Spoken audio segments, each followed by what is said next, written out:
Hello everyone. இந்த வீடியோல CMA exam June 2025 இதில் இன்டர் அண்ட் ஃபைனல் ஸ்டூடெண்ட்ஸுக்கு எக்ஸாம் ரிலேட்டடான இன்ஸ்ட்ரக்ஷன்ஸை அட்மிட் கார்டோட கொடுத்துருப்பாங்க. ஸோ அந்த இன்ஸ்ட்ரக்ஷன்ஸில் எதெல்லாம் முக்கியமானது அப்படிங்கிறதும் இந்த வீடியோவில் நம்ம பார்க்க போகிறோம். நம்ம சேனலுக்கு தான் ஃபஸ்ட் டைம் வந்திருக்கீங்க அப்படின்னா மறக்காமல் சப்ஸ்கிரைப் பண்ணிக்கோங்க.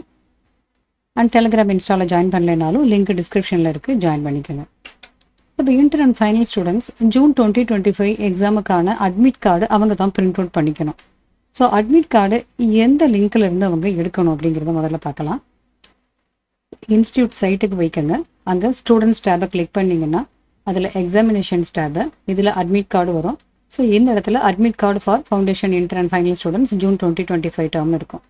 இது கிளிக் பண்ணிவிட்டு உங்களுடைய கரண்ட் ரெஜிஸ்ட்ரேஷன் நம்பரை போட்டு நீங்கள் லாகின் பண்ணிவிட்டு உங்களுடைய அட்மிட் கார்டை நீங்கள் பிரிண்ட் அவுட் எடுத்துக்கலாம். அதில் எக்ஸாம் இன்ஸ்ட்ரக்ஷன்ஸும் சேர்ந்து உங்களுக்கு கொடுத்துருப்பாங்க. இதில் நிறையா ஸ்டூடெண்ட்ஸ்க்கு இருக்கிற டவுட் என்னென்னா, இது பிரிண்ட் அவுட்டு நாங்களே எடுத்துக்கணும், ஓகே, இது பிளாக் அண்ட் ஒயிட்டில் எடுக்கணுமா அல்லது கலரில் எடுக்கணுமா அப்படிங்கிற டவுட்டு நிறையா ஸ்டூடெண்ட்ஸ்க்கு இருக்கும். Black and white enough. Black and ஒயிட்டில் அட்மிட் கார்டு நீங்கள் பிரிண்ட் அவுட் எடுத்துக்கிட்டாலே எனஃப் தான், அதுவே போதும். இந்த அட்மிட் கார்டோடு சேர்த்து ஐடி கார்டும் சேர்ந்து கொண்டு போகணும். ஸோ எக்ஸாமுக்கு நீங்கள் அப்பியர் ஆகும்போது இந்த எக்ஸாமுக்கான அட்மிட் கார்டு அதோட உங்களுடைய ஐடி ப்ரூஃப் ஒன்று, இந்த ரெண்டும் கண்டிப்பாக உங்கள் கையில் இருக்கணும். இருந்தால் தான் எக்ஸாமுக்குள்ளே அவங்க அலோவ் பண்ணுவாங்க. ஸோ அட்மிட் கார்டு நீங்கள் பிரிண்ட் அவுட் எடுத்துக்கிறீங்க. ஐடி கார்டில் எதை யூஸ் பண்ணலாம் அப்படின்னா, இன்ஸ்டிடியூட்டில் ஸ்டூடெண்ட்ஸ்க்கான ஐடி இஷ்யூ பண்ணியிருப்பாங்க. ஸோ உங்களுடைய CMA ஸ்டூடெண்ட் ஐடி கார்டையும் நீங்கள் யூஸ் பண்ணிக்கலாம். அப்படி இல்லைன்னா கவர்மெண்ட் இஷ்யூ பண்ண ஐடி கார்டு எதுவாகவும் இருக்கலாம். ஆதார், டிரைவிங் லைசன்ஸ், அந்த மாதிரி எதுவும் நீங்கள் யூஸ் பண்ணிக்கலாம். ஸோ முக்கியமான பாயிண்ட்டு என்னென்ன அப்படின்னு இன்ஸ்ட்ரக்ஷன்ஸில் அவங்க கொடுத்துருக்கிறதுல பார்க்கலாம். CMA எக்ஸாம் எழுதுகிற ஸ்டூடெண்ட்ஸ்க்காக இன்ஸ்ட்ரக்ஷன்ஸ் இன்ஸ்டியூட்டில் கொடுத்துருக்காங்க இல்லையா, அந்த இன்ஸ்ட்ரக்ஷன்ஸில் ரொம்ப முக்கியமான இன்ஸ்ட்ரக்ஷன்ஸ் எல்லாம் இப்போ நம்ம பார்க்கலாம். இப்போ உங்களுடைய ஆன்சர் பேப்பர் எப்படி இருக்கும், ஃப்ரண்ட் பேஜ் அப்படிங்கிறது ஒரு சாம்பிளும் இந்த இன்ஸ்ட்ரக்ஷனில் கொடுத்துருக்காங்க. ஸோ அது வச்சு நம்ம பார்க்கலாம். அதுக்கு முன்னாடி இதில் என்னென்ன பண்ணணும் அப்படிங்கிறத இன்ஸ்ட்ரக்ஷன் கொடுக்குறாங்க. ஆன்சர் பேப்பரில் கவர் பேஜில் 2 பார்ட் இருக்கும். Part A and part B 2 part இருக்கும். இந்த பார்ட் A போர்ஷனில் நீங்கள் ஃபில் பண்ண வேண்டியது என்னென்னா, உங்களுடைய ரோல் நம்பர், அட்மிட் கார்டில் உங்களுடைய ரோல் நம்பர் கொடுத்துருப்பாங்க, இந்த எக்ஸாமுக்கான ரோல் நம்பர், சப்ஜெக்ட் கோடு, எந்த சப்ஜெக்ட் நீங்கள் எழுதுறீங்க அன்றைக்கி அந்த சப்ஜெக்ட் கோடு, எந்த மீடியமில் எழுதுறீங்க, இங்கிலீஷ் ஆர் ஹிந்தி, அண்ட் என்னைக்கு டேட் ஆஃப் எக்ஸாமினேஷன், இதெல்லாம் கரெக்டான பிளேஸில் ஃபில் பண்ணணும். ஃபில் பண்ணிவிட்டு பபிள் பண்ண வேண்டியது இருந்ததுன்னா அந்த சர்க்கிளில் பபிள் பண்ணணும். அதை தவிர அட்டண்டன்ஸ் ரிஜிஸ்டர் தனியாக வச்சுருப்பாங்க. அந்த அட்டண்டன்ஸ் ரிஜிஸ்டரில் ஒவ்வொரு ஸ்டூடெண்ட்டுக்கும் ரோல் நம்பர் ஸ்டிக்கர்னு வச்சுருப்பாங்க ஒவ்வொரு எக்ஸாமுக்கும். ஸோ அந்த ரோல் நம்பர் ஸ்டிக்கரை அட்டண்டன்ஸ் ரிஜிஸ்டர்லேருந்து எடுத்து இங்கே ஆன்சர் ஷீட்டில் அந்த ஃப்ரண்ட் பேஜில் பார்ட் ஏல கண்டிப்பாக ஃபிக்ஸ் பண்ணணும். ஸோ இது பார்ட் ஏக்கான இன்ஸ்ட்ரக்ஷன். அடுத்தது பார்ட் B. இந்த ஃப்ரண்ட் பேஜ் ஆன்சர் ஷீட்டில் கவர் பேஜில் பார்ட் B போர்ஷனில் MCQக்கான ஆன்சரை நீங்கள் OMR ஷீட்டில் பபிள் பண்ணணும், அதாவது சர்க்கிள் பண்ணணும். இப்போ MCQ கொஸ்டின் கொடுத்துருக்காங்க இல்லையா, அதுக்கான ஆன்சரை நீங்கள் டிஸ்கிரிப்டிவாக உள்ள ஆன்சரில் எழுதக்கூடாது. அதாவது மெயின் ஆன்சர் ஷீட்டில் உள்ளுக்குள்ளே ஆன்சர் ரிட்டர்ன் பண்ணக்கூடிய அந்த பேஜஸில் இதை எழுதக்கூடாது. MCQ டைப் ஆன்சர்ஸ் எல்லாமே கண்டிப்பாக இந்த பேஜில், அதாவது கவர் பேஜில், ஆன்சர் ஷீட் கவர் பேஜில் பார்ட் B போர்ஷனில் தான் பபிள் பண்ணணும். அதுக்கான ஆப்ஷன் கொடுத்துருப்பாங்க. கொஸ்டின் நம்பர் 1லேருந்து 15 வரைக்கும். அதில் ABCD ஆப்ஷன் 4 ஆப்ஷன் என்னென்ன, அதில் எது கரெக்ட் ஆன்சரோ அதை நீங்கள் சர்க்கிள் பண்ணணும். பபிள் மீன்ஸ் அதை சர்க்கிள் பண்ணணும். அது எந்த பெனில் பண்ணணும் அப்படிங்கிறதும் சொல்கிறாங்க. ப்ளூ அல்லது பிளாக் பால் பெனில் தான் அதை பண்ணணும். ப்ளூ அல்லது பிளாக் பால் பாயிண்ட் பெனில் தான் பண்ணணும். நீங்கள் எந்த பெனில் பண்ணுறீங்களோ அதுலேயே தொடர்ந்து பண்ணுங்கள். ஒரு சர்க்கிள் ப்ளூ, ஒரு சர்க்கிள் பிளாக், அந்த மாதிரியே பண்ணாமல் ப்ளூ அல்லது பிளாக் பால் பாயிண்ட் பெனில் நீங்கள் சர்க்கிள் பண்ணணும் MCQ ஆன்சர்ஸ்க்கு. இப்போ நீங்கள் சர்க்கிள் பண்ணுறப்ப ஒரு ஆன்சர் தான் கரெக்ட் ஆன்சர். இப்போ ஆப்ஷன் 4 ஆப்ஷன் கொடுத்துருக்காங்கன்னா ஒரு கொஸ்டினுக்கு அந்த MCQல சூஸ் த கரெக்ட் ஆன்சர் இல்லையா, மல்டிபிள் சாய்ஸ் கொஸ்டின்ஸில் அதில் கரெக்டான ஒரு ஆன்சர் மட்டும்தான் நீங்கள் டார்க்கன் பண்ணணும். ஸோ உங்களுக்கு 2 ஆப்ஷன் வரும்னு டவுட்டாக இருக்குன்னு சொல்லி மோர் தென் 1 பபிள் பண்ணக்கூடாது. அப்படி இருந்ததுன்னா அதுக்கு அந்த ஆன்சருக்கு வேல்யூ இருக்காது. ஸோ 0 மார்க் தான் அங்கே கொடுப்பாங்க. இது ஒரு முக்கியமான பாயிண்ட்டு. ஃபஸ்ட்டு 15 MCQக்கான ஆன்சர் ஸ்கிரிப்டில் இன்சைடில் எழுதக்கூடாது. இதில் தான் நம்ம பபிள் பண்ணணும். அந்த ஒரு முக்கியமான பாயிண்ட்டு. அடுத்தது சிக்னேச்சர் ஆஃப் த கேண்டிடேட்னு அந்த ஃப்ரண்ட் பேஜிலேயே ஆன்சர் ஸ்கிரிப்டோடைய கவர் பேஜிலேயே இருக்கும். அதில் கண்டிப்பாக ஸ்டூடெண்ட்ஸை சைன் பண்ணணும். ஃபைனல் ஸ்டூடெண்ட்ஸ்க்கு பேப்பர் 20ல் எலக்டிவ் பேப்பரில் எந்த ஆப்ஷன் எந்த பேப்பர் அவங்க சூஸ் பண்ணியிருக்காங்களோ அதில் ஏபிசி எதுங்கிறத அவங்க அந்த பபிள் பண்ணணும். இப்போ ஒரு சப்ஜெக்டில் ஒரு ஸ்டூடெண்ட் ஆல்ரெடி எக்ஸாம் எழுதி எக்ஸம்ஷன் வாங்கியிருந்தாங்கன்னா அந்த எக்ஸம்ஷன் முடிகிற வரைக்கும் அவங்க அந்த பேப்பரில் திருப்பி அப்பியர் ஆக வேண்டிய தேவையில்லை. சப்போஸ் அவங்க அந்த பேப்பருக்கு அப்பியர் ஆகிட்டாங்க அப்படின்னா எக்ஸம்ஷன் ஆட்டோமேட்டிக்காக வித்ட்ரா ஆகிடும். இது ஒரு முக்கியமான பாயிண்ட்டு. அடுத்து அட்மிட் கார்டில் இன்விஜிலேட்டர் சைன் பண்ணியிருக்கணும், அதுவும் கன்ஃபார்ம் பண்ணிக்கணும். நீங்கள் ஆன்சர் பேப்பருடைய சாம்பிள் ஃபஸ்ட்டு பேஜுடைய சாம்பிள் ஒன்று கொடுத்துருக்காங்க. Sample answer script as replica of the original answer sheet. இதில் பார்த்தீங்கன்னா நம்ம ஏற்கனவே மேலே பார்த்தோம்ல, பார்ட்டி ஏ பார்ட்டி பின்னு 2 இருக்கும். ஸோ உங்களுடைய இது இன்டர் ஆர் ஃபைனல் எக்ஸாமினேஷன் அது மேலே போட்டிருப்பாங்க. அது எந்த இயர் அதை நீங்கள் இங்கே ஃபில் பண்ணிக்கணும். பார்ட்டி ஏல இங்கே ஸ்பேஸ் கொடுத்துருக்காங்க. அட்டண்டன்ஸ் ரெஜிஸ்டர்லேருந்து உங்களுடைய ரோல் நம்பர் ஸ்டிக்கர் எடுத்து இங்கே அஃபிக்ஸ் பண்ணணும், இந்த இடத்துல ஒட்டணும். ஸோ அதுக்கான ஸ்பேஸ் இது. அடுத்தது என்னைக்கு டேட்டு, எக்ஸாமினுடைய டேட்டு, இந்த பர்டிகுலர் டேட்டில் என்ன எக்ஸாம் எழுதுறீங்களோ அதனுடைய சப்ஜெக்ட்டு அந்த டேட்டு எல்லாமே நீங்கள் ஃபில் பண்ணணும். ஸோ டேட் ஆஃப் எக்ஸாமினேஷன் முதல்ல டேட்டு ஃபில் பண்ணணும், அடுத்தது மந்த்து, அடுத்தது இயர் அவங்களே கொடுத்துருக்காங்க DMY அப்படின்னு, அதுக்கேற்ற மாதிரி நீங்கள் ஃபில் பண்ணணும். இப்போ மீடியமில் நீங்கள் இங்கிலீஷ் செலக்ட் பண்ணியிருக்கீங்க அப்படின்னா இந்த சர்க்கிளில் மட்டும், இந்த சர்க்கிளுக்கு தாண்டி வெளியில் வரக்கூடாது. ஸோ நீங்கள் எந்த பென் யூஸ் பண்ணுறீங்க, ப்ளூ ஆர் பிளாக் ஏதாவது ஒன்று சொல்லியிருக்காங்க. இதில் இந்த சர்க்கிள் ஃபுல்லாக நீங்கள் பபிள் பண்ணணும், ஃபுல்லாகவே டார்க்கன் பண்ணணும். சப்ஜெக்ட் கோடு எந்த சப்ஜெக்ட், இப்போ பேப்பர் நம்பர் 5ஆ 6ஆ 10ஆ 13ஆ அதுக்கேற்ற மாதிரி. இப்போ 5 அப்படின்னா இங்கே இந்த இடத்துல 0 and 5 அப்படின்னு போடுவீங்க. இப்போ இந்த இடத்துல பபிளில் ஃபஸ்ட் இந்த இடத்துல 0 இருக்கிற இடத்துல பபிள் பண்ணிக்கணும், இந்த காலமில் 5 இருக்கிற இடத்துல பபிள் பண்ணணும். ஸோ எழுதவும் செய்யணும், கீழே சர்க்கிளும் பண்ணணும். சர்க்கிள் மீன்ஸ் அந்த சர்க்கிளில் டார்க்கன் பண்ணணும். அடுத்தது ஒருவேளை ஃபைனல் ஸ்டூடெண்ட்ஸாக இருந்து பேப்பர் 20 எலக்டிவ் பேப்பரில் அவங்க என்ன சூஸ் பண்ணியிருக்காங்க, சப்போஸ் ஏ சூஸ் பண்ணியிருக்காங்க அப்படின்னா ஏ, அந்த ஏயை இங்கே திருப்பியும் டார்க்கன் பண்ணணும், இந்த சர்க்கிளில் டார்க்கன் பண்ணணும். ஸோ அது கரெக்டாக டார்க்கன் பண்ணணும், நடுவில் கேப்பும் இருக்கக்கூடாது, அந்த சர்க்கிளை விட்டு வெளியிலையும் போகக்கூடாது. அடுத்தது எக்ஸாமுக்கான ரோல் நம்பர் அட்மிட் கார்டில் என்ன கொடுத்துருக்காங்க அந்த ரோல் நம்பரை இந்த இடத்துல நம்பர்ஸில் முதல்ல இங்கே நீங்கள் ஃபில் பண்ணணும். சப்போஸ் உங்களுடைய ரோல் நம்பர் 2 4 3 5 1 0 அப்படின்னு எடுத்துக்கலாம். இப்போ இதுதான் உங்களுடைய ரோல் நம்பர் அப்படின்னா இந்த இடத்துல அதை நீங்கள் ஃபில் பண்ணுறீங்க, 2 4 3 5 1 0 அப்படின்னு ஃபில் பண்ணுறீங்க. இதுக்கு கீழே அந்தந்த காலமில் இந்த நம்பர் எந்த சர்க்கிளில் வருதோ அந்த சர்க்கிளை மட்டும் டார்க்கன் பண்ணணும். இப்போ 2 அப்படின்னு இருக்கு இல்லையா, அப்போ இந்த ரோலை தட் இஸ் இந்த காலமில் இருக்கிற நம்பர்ஸில் 2வை சர்க்கிள் பண்ணணும், சர்க்கிளை டார்க்கன் பண்ணணும். அடுத்தது இந்த 4ங்கிறப்ப இந்த இடத்துல 4 அப்படிங்கிற அந்த சர்க்கிள் ஃபுல்லாகவே டார்க்கனிங் பண்ணணும். அடுத்தது 3, இந்த காலமில் இருக்கிற நம்பர்ஸில் 3 அப்படிங்கிற சர்க்கிளை ஃபுல்லாக டார்க்கன் பண்ணணும். இதே மாதிரி 5 and 1 and 0ன்னு அதுக்கேற்ற மாதிரி நீங்கள் டார்க்கன் பண்ணணும் ரோல் நம்பர். இந்த ரோல் நம்பர் ஃபிகர்ஸில் எழுதிட்டு டார்க்கன் பண்ணதுக்கு அப்புறம் ரோல் நம்பர் இன் வேர்ட்ஸ் எழுதணும். ஸோ இந்த வேர்ட்ஸில் எழுதுகிறப்ப எப்படி எழுதணும்னா, இப்போ 2 4 3 5 1 0 அப்படின்னு இருக்கு இல்லையா, அப்போ இதில் 2 4 3 அந்த மாதிரி அப்படி எழுதிட்டு போகணும், 5 1 0 அப்படின்னு ரோல் நம்பர் இன் வேர்ட்ஸை எழுதணும். அடுத்தது எந்த குரூப் நீங்கள் எழுதுறீங்க, குரூப் 1 or 2 3 4 என்ன குரூப் எழுதுறீங்க அப்படிங்கிறத இங்கே ஃபில் பண்ணணும். இது அட்மிட் கார்டில் குரூப் நம்பர் 3னா ரோமன் லெட்டரில் கொடுத்துருக்காங்களா அல்லது 3ன்னு கொடுத்துருக்காங்களான்னு பார்த்துக்கோங்க. ஸோ அட்மிட் கார்டில் என்ன கொடுத்துருக்காங்களோ அதை பேஸ் பண்ணி நீங்கள் இங்கே ஃபில் பண்ணிக்கலாம். எந்த சப்ஜெக்ட் நீங்கள் இன்றைக்கி எக்ஸாம் அப்பியர் ஆகிறீங்களோ அந்த சப்ஜெக்டுடைய நேம். ஃபார் எக்ஸாம்பிள் இப்போ இன்டர்ன் எடுத்துக்கிட்டோம்னா ஃபைனான்ஷியல் அக்கௌண்டிங் அப்படின்னா இந்த இடத்துல ஃபைனான்ஷியல் அக்கௌண்டிங்னு அதை வேர்ட்ஸில் எழுதணும்.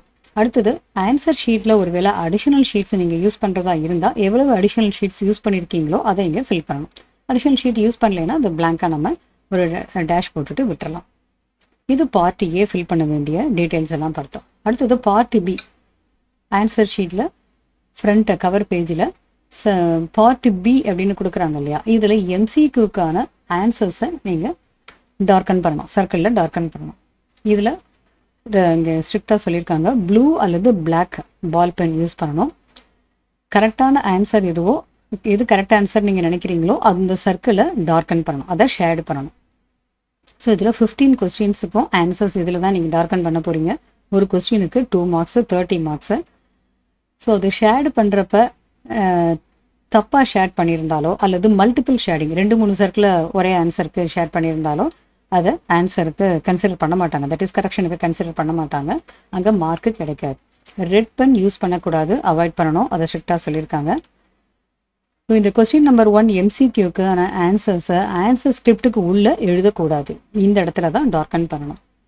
எப்படி இதை டார்க்கன் பண்ணணுங்கிறத இங்கே கொடுத்துருக்காங்க. எதெல்லாம் ராங் மெத்தட் அப்படின்னு கொடுப்பாங்க. இந்த மாதிரிலாம் சர்க்கிள்குள்ளே நீங்கள் ஷேடு பண்ணக்கூடாது. கரெக்டான மெத்தட் என்ன, இந்த சர்க்கிள் ஃபுல்லாகவே டார்க்கன் பண்ணணும் பிளாக் அல்லது ப்ளூ பால் பெனில். இப்போ கொஸ்டின் நம்பர் 1 இதுக்கான ஆன்சர் ABCDயில் சின்னு எடுத்துப்போம். அப்போ கரெக்டாக சியில் மட்டும் ஆன்சர் வந்து தட் இஸ் அந்த சர்க்கிளை வந்து நம்ம டார்க்கன் பண்ணணும். கரெக்டான பொசிஷனில் அதை டார்க்கன் பண்ணணும். இதே மாதிரி 15 கொஸ்டின்ஸ்க்கும். ஸோ MCQக்கான கரெக்ட் ஆப்ஷன் ஒவ்வொரு கொஸ்டினுக்கும் நம்ம பபிள் பண்ணணும். தட் இஸ் அந்த சர்க்கிளை டார்க்கன் பண்ணணும் ப்ளூ ஆர் பிளாக் பால் பெனில். இதுக்கு கீழே சிக்னேச்சர் ஆஃப் த கேண்டிடேட்னு ஒரு பாக்ஸ் இருக்குது. இதில் ஸ்டூடெண்ட்ஸ் அதில் சைன் பண்ணணும். இந்த இடத்துல இன்விஜிலேட்டரை சைன் பண்ணிப்பாங்க. இந்த இடத்துல நீங்கள் மறக்காமல் சைன் பண்ணணும். இப்போ இந்த எக்ஸாமினேஷன் ரூல்ஸ் அண்ட் இன்ஸ்ட்ரக்ஷன்ஸில் ரொம்ப முக்கியமானது என்னென்ன அப்படிங்கிறது பார்ப்போம். ஓரளவுக்கு ரொம்ப முக்கியமானது ஏற்கனவே முதல்ல கொடுத்துட்டாங்க. அதே கொஞ்சம் திருப்பியும் ரிப்பீட் ஆகும். அதை தவிர சில இம்பார்ட்டன்ட் இன்ஸ்ட்ரக்ஷன்ஸ் என்னென்ன அப்படிங்கிறது பார்ப்போம். ஸ்டூடெண்ட்டுடைய நேமோ ரெஜிஸ்ட்ரேஷன் நம்பரோ ரோல் நம்பரோ அந்த ஆன்சர் புக்கில் எந்த இடத்துல அவங்க ஃபில் பண்ணணுமோ அதை தவிர வேறு எந்த இடத்துலையும் எடுக்கக்கூடாது. இது ஒரு முக்கியமான பாயிண்ட்டு. எக்ஸாமுடைய டயத்துக்கு முன்னாடி ஒரு 15 நிமிஷம் ரீடிங் டைம் கொடுப்பாங்க. ஒரு 15 மினிட்ஸ் ரீடிங் டைம் கொடுப்பாங்க. உங்களுக்கான எக்ஸாம் டைமிங் என்னவோ அந்த டயத்துக்கு முன்னாடியே நீங்கள் எக்ஸாம் ஹாலுக்கு போகிறது பெட்டர். ஏன்னா அதில் வந்து உங்களுக்கு ரீடிங் டைம் ஒரு 15 மினிட்ஸ் கொடுப்பாங்க. எக்ஸாம் இப்போ 10 o'clock ஸ்டார்ட் ஆகுதுன்னா 9:45 to 10 வரைக்கும் ரீடிங் டைம் இருக்கும். ஒருவேளை ஆஃப்டர்நூன் செஷனாக இருந்ததுன்னா மதியம் 2 மணிக்கு எக்ஸாம் ஆரம்பிக்குதுன்னா 1:45 to 2 வரைக்கும் உங்களுக்கு ரீடிங் டைம் கொடுப்பாங்க. ஸோ அந்த டைமை நீங்கள் பெஸ்ட்டாக யூஸ் பண்ணிக்கணும். இந்த 15 மினிட்ஸ் ரீடிங் டைம்ங்கிறது ரொம்பவே யூஸ்ஃபுல்லாக இருக்கும். எந்த கொஸ்டின் உங்களுக்கு ஈஸியாக இருக்கும், எந்த மாதிரி சூஸ் பண்ணலாம். ஏன்னா ஒரு கொஸ்டினில் டிஸ்கிரிப்டிவ்ல நீங்கள் எழுதக்கூடிய கொஸ்டின்ஸ் எல்லாமே ஒரே கொஸ்டினாக இருக்கிறது ரேராக தான் இருக்கும். 1-2 கொஸ்டின் தான் இருக்கும். ABC அந்த மாதிரி இருக்கும் ஒரே கொஸ்டினுக்குள்ள. அதில் எந்த மாதிரி காம்பினேஷன் உங்களுக்கு ஆன்சர் நல்லா தெரியும் அப்படிங்கிற மாதிரி சூஸ் பண்ணுறதுக்கெல்லாம் இந்த டைம் நீங்கள் கண்டிப்பாக யூஸ் பண்ணிக்கலாம். ஸோ அதனால் எக்ஸாம் ஹால் அவங்க ஓப்பன் பண்ணிடுவாங்க சீக்கிரமே. ஸோ நீங்கள் எக்ஸாமுக்கு முன்னாடி கொடுக்குற ரீடிங் டைமை கண்டிப்பாக யூஸ் பண்ணிக்கணும். லேட்டாக வரதா இருந்தால் மேக்ஸிமம் 30 மினிட்ஸ் வரைக்கும் லேட்டாக வந்தால் எக்ஸாம் ஹாலுக்குள்ளே அலோவ் பண்ணுவாங்க அப்படிங்கிற ஒரு இன்ஸ்ட்ரக்ஷனும் கொடுத்துருக்காங்க. அடுத்தது admit card and ID card. இது ரெண்டும் நம்ம ஏற்கனவே ஆரம்பத்தில் பார்த்தோம். இந்த ஐடி கார்டில் இன்ஸ்டியூட்டில் கொடுத்துருக்கிற ஸ்டூடெண்ட் ஐடி கார்டாகவும் இருக்கலாம். அப்படி இல்லைன்னா கவர்மெண்ட் இஷ்யூ பண்ணது voter ID card, driving licence, passport, Aadhaar அந்த மாதிரி எதுவும் இருக்கலாம். அல்லது இன்ஸ்டியூட்டுடைய ஸ்டூடெண்ட் ஐடி கார்டு. இதில் எது வேணாலும் ஐடி கார்டு நீங்கள் எடுத்துக்கலாம். பட் அட்மிட் கார்டோட அதை சேர்த்து கொண்டு போகணும். எக்ஸாம் எழுதுறதுக்கு தேவையான stationery items pen, pencil, eraser, கால்குலேட்டரில் ordinary calculator, scientific calculator allow பண்ண மாட்டாங்க, ப்ரோக்ராமபிள் கால்குலேட்டரும் அலோவ் பண்ண மாட்டாங்க. அண்டு ஸ்கேலு அந்த மாதிரி நெசசரி ஸ்டேஷ்னரி ஐட்டம்ஸ் எது தேவையோ அதெல்லாம் நீங்கள் கொண்டு போய்க்கலாம். இது ஒருவேளை கையில் மொத்தமாக எடுத்துகிட்டு போக முடியலன்னா ஒரு பவுச் வச்சுக்கலாம். பட் அந்த பவுச்சு டிரான்ஸ்பரண்ட் பவுச்சாக இருக்கணும். வாட்டர் பாட்டில் மேக்ஸிமம் எக்ஸாம் ஹால்லே ப்ரொவைட் பண்ணிடுவாங்க. தேவைன்னா வாட்டர் பாட்டிலும் கொண்டு போகலாம். அதுவும் டிரான்ஸ்பரண்ட்டாக இருக்கணும் அப்படிங்கிற ஒரு கண்டிஷன் இருக்குது. எக்ஸாமினேஷன் போர்டு இப்போ எழுதுகிறப்ப டேபிளில் வச்சு எழுதுறது உங்களுக்கு இன்கன்வீனியண்ட்டாக இருக்குது அப்படின்னா நீங்கள் எக்ஸாம் பேடு கையில் கொண்டு போகலாம் அப்படின்னு சொல்கிறாங்க. பட் அந்த எக்ஸாம் பேடு வந்து டிரான்ஸ்பரண்ட்டாக இருக்கணும்.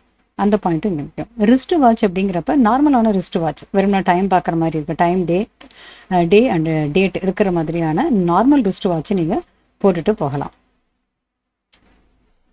ஸோ எக்ஸாம் ஹாலுக்குள்ளே கரெக்டான டயத்துக்குள்ளே போகணும். அப்படியே லேட்டாக போகிறதா இருந்தால் மேக்ஸிமம் 1/2 hour வரைக்கும் லேட்டாக வந்தால் அலோவ் பண்ணுவாங்க. அதுக்கப்புறம் அலோவ் பண்ண மாட்டாங்க. அதே போல் எக்ஸாம் ஸ்டார்ட் ஆனதுக்கப்புறம் ஒரு 2 மணி நேரம் கழித்து தான் ஸ்டூடெண்ட் வெளியில் போக முடியும். Before the expiry of 2 hours அவங்கள அலோவ் பண்ண மாட்டாங்க. No candidate shall be permitted to leave before the expiry of 2 hours. ஒருவேளை அது ரொம்ப எமர்ஜென்சி கேஸாக இருக்குது அப்படின்னா அந்த மாதிரி சுச்சுவேஷனில் அலோவ் பண்ணலாம். பட் அந்த மாதிரி கேண்டிடேட்ஸுக்கு அவங்களுடைய கொஸ்டின் பேப்பரை எடுத்துகிட்டு போக விட மாட்டாங்க. ஆன்சர் ஷீட்டோடு சேர்த்து கொஸ்டின் பேப்பரும் இன்விஜிலேட்டர்கிட்ட கொடுத்துட்டு போகிற மாதிரி இருக்கும்.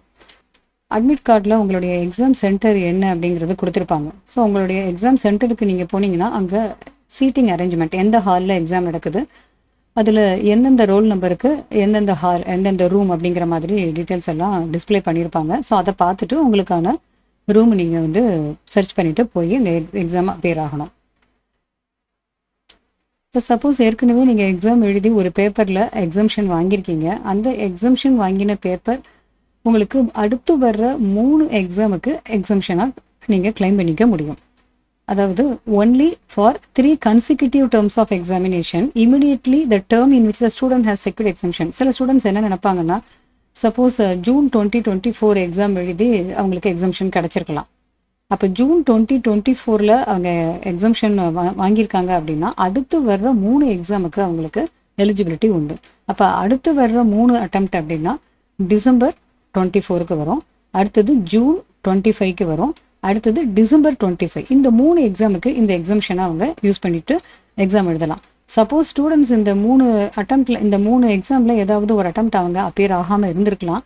இருந்தாலும் அவங்களுக்கு இந்த 3 கன்சிக்யூட்டிவ் டேர்ம்ஸுங்கிறதுல ஒரு டேர்ம் கண்டிப்பாக முடிஞ்சிடும். ஸோ ஸ்டூடெண்ட்ஸ் எக்ஸாம் இந்த 3 டேர்மில் அப்பியர் ஆயிருக்காங்களோ இல்லையோ அவங்களுக்கு இந்த 3 டேர்ம் வரைக்கும் தான் வேலிடிட்டி இருக்கும் எக்ஸம்ஷனுக்கு. ஸோ ஸ்டூடெண்ட்ஸ் அப்பியர் ஆகிற எக்ஸாம்னு கணக்கு கிடையாது. எப்போ எக்ஸம்ஷன் அவங்களுக்கு கிடைச்சிருக்கோ அதிலிருந்து அடுத்து இன்ஸ்டியூட் கண்டக்ட் பண்ணக்கூடிய 3 எக்ஸாம் அது வரைக்கும் தான் அவங்களுக்கு எக்ஸம்ஷன் வேலிடாக இருக்கும். ஸோ அந்த பாயிண்ட்டும் ஸ்டூடெண்ட்ஸ் கேர்ஃபுல்லாக நோட் பண்ணிக்கணும். அடுத்து பார்ட் பி பார்த்தோம். நம்ம எம்சிக்யூக்கான ஆன்சர்ஸை வந்து அந்த கரெக்டான சர்க்கிளில் ரவுண்ட் பண்ணணும், டார்க்கன் பண்ணணும் அப்படின்னு பார்த்தோம். அதுதான் இங்கே திருப்பியும் கொடுத்துருக்காங்க. இதில் இன்னொரு பாயிண்ட் என்ன அப்படின்னா, நீங்கள் ஆன்சர் எழுதுகிறப்ப டிஸ்கிரிப்டிவ் ஆன்சர்ஸ் எல்லாமே உள்ளுக்குள்ளே பேஜ் நம்பர் 3 இருந்து ஆன்சர் ஷீட்டில் பேஜ் நம்பர் 3 இருந்து டிஸ்கிரிப்டிவ் ஆன்சர்ஸ் நீங்கள் எழுதணும். 2 சைட்லேயுமே எழுதணும். ஒரு சைடு மட்டும் எழுதாமல் 2 சைட்லேயுமே ஆன்சர்ஸ் எழுதிட்டே வரணும். இதில் ரொம்ப முக்கியமான இன்ஸ்ட்ரக்ஷன் என்னென்னா, நடுவில் எந்த ஒரு பேஜஸோ பிளாங்காக விட்டுருக்கக்கூடாது. ஆன்சர்ஸ்க்கு நடுவில் ஃபுல்லாக நீங்கள் எக்ஸாம் முடிச்சதுக்கப்புறம் பின்னாடி ஃபுல்லாக பிளாங்காக இருக்கலாம். பட் இன் பிட்வீன் ஆன்சர்ஸ்க்கு நடுவில் ஏதாவது ஒரு பேஜோ அல்லது பேஜஸோ பிளாங்காக இருந்ததுன்னா அந்த பேப்பர் மீன்ஸ் நீங்கள் எழுதின answer paper liable for cancellation அப்படிங்கிறது இன்ஸ்டியூட்டில் கொடுத்துருக்குற ஒரு முக்கியமான இன்ஸ்ட்ரக்ஷன். ஸோ நீங்கள் நடுவில் ஏதாவது ஒரு பேஜ் பிளாங்காக விட்டுட்டு ஆன்சரை பின்னாடி ஃபில் பண்ணணும் அப்படின்னு விட்டுட்டு போயிருப்பீங்க. மறக்காமல் அது எக்ஸாம் முடியும் போது அந்த இடத்துல ஆன்சர் ஏதாவது ஃபில் பண்ணிடுங்க. ஸோ அதை ஃபில் பண்ணாமல் ஃபுல்லாக பிளாங்காக விட்டிங்கன்னா it is liable for cancellation அப்படிங்கிறது ஒரு முக்கியமான இன்ஸ்ட்ரக்ஷன். ஸோ அடிஷனல் ஷீட்ஸ் உங்களுக்கு தேவைன்னா இது மெயின் ஷீட்டு நீங்கள் ஆன்சர் ஃபுல்லாக எழுதி முடிச்சதுக்கப்புறமா அடிஷனல் ஷீட்ஸ் வாங்கிக்கலாம். ஸோ அடிஷனல் ஷீட்ஸ் எவ்வளோ எழுதுறீங்கிறத ஃப்ரண்ட் பேஜில் கவர் பேஜில் ஃபில் பண்ணணும். அடுத்த இன்ஸ்ட்ரக்ஷன் நம்ம ஏற்கனவே பார்த்தது தான். அட்டண்டன்ஸ் ஷீட்டில் சைன் பண்ணணும். அதில் இருக்கிற பார்கோட் ஸ்டிக்கரை கொண்டு வந்து ஆன்சர் ஷீட்டில் கவர் பேஜில் ஃபில் பண்ணணும். தட் மீன்ஸ் ஒட்டணும். அந்த பாயிண்ட் எல்லாம் திருப்பி கொடுத்துருக்காங்க. கையில் மொபைல் ஃபோன் கொண்டு போகலாமா? மொபைல் ஃபோனோ டிஜிட்டல் டைரியோ அல்லது வேறு ஏதாவது எலக்ட்ரானிக் கேட்ஜெட்ஸோ அது எல்லாமே ஸ்ட்ரிக்ட்லி ப்ரொஹிபிட்டட். கையில் அதை ஸ்டூடெண்ட்ஸ் வச்சிருக்கக்கூடாது, ஃபிசிக்கலாக அதை கையில் வச்சிருக்கக்கூடாது அப்படின்னு சொல்கிறாங்க. ஸோ இந்த மாதிரி ஏதாவது நீங்கள் கையில் கொண்டு போகிறீங்க, மொபைல் ஃபோன் கொண்டு போகிறீங்க அல்லது டேப்லெட் கொண்டு போகிறீங்க, இது எல்லாத்தையும் என்ன பண்ணலாம்னா வெளியில் எக்ஸாமுக்கு ஹாலுக்கு வெளியில் நீங்கள் உங்களுடைய புக்ஸ் அதெல்லாம் வச்சுட்டு போவீங்களா, அந்த புக்கெல்லாம் வைக்கக்கூடிய பேக்கில் அப்படின்னு நீங்கள் வச்சுட்டு போகலாம். உங்கள் கையில் வச்சுக்கக்கூடாது. ஃபிசிக்கல் பொசஷன் ஸ்ட்ரிக்ட்லி ப்ரொஹிபிட்டட் அப்படின்னு சொல்கிறாங்க. இன்னொரு முக்கியமான பாயிண்ட் என்ன, கொஸ்டின் பேப்பரில் நீங்கள் எதுவும் எழுதக்கூடாது அப்படிங்கிற ஒரு instruction. Not to right anything. அப்போ என்ன எழுதலாங்கிறதும் ஒரே ஒரு பாயிண்ட்டு சொல்கிறாங்க. உங்களுடைய ரோல் நம்பர் எழுதிக்கலாம். எந்தெந்த கொஸ்டின்ஸ் எல்லாம் ஆன்சர் பண்ணியிருக்கீங்களோ அதுக்கு ஒரு டிக் மார்க் போட்டுக்கலாம். இது மட்டும்தான் கொஸ்டின் பேப்பரில் நீங்கள் எழுதணும். அதே மாதிரி உங்களுடைய அட்மிட் கார்டோ ஸ்டூடெண்ட் ஐடி கார்டோ இதில் எதுலேயுமே நீங்கள் எதுவுமே எழுதக்கூடாது.